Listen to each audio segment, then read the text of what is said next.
আসন্ন Dhaka premier league নিয়ে এবার মন্তব্য করলেন টাইগার ব্যাটার ইমরুল কায়েস।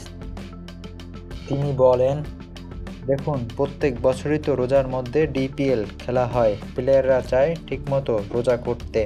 আমার মনে হয় একটু আগে পিছে হলে প্লেয়াররাও একটু কমফোর্টেবলি খেলতে পারে, রোজাটা রাখতে পারে।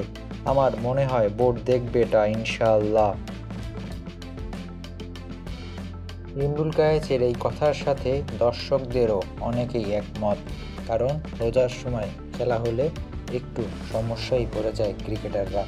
অনেক খেলোয়াড়কে দেখা যায় তাদের বেস্টটা দিতে পারেন না, অনেকে ফাস্ট বোলিং থেকে স্পিন বোলিং করেন, তার উপর তো গরমের ইফেক্ট আছেই।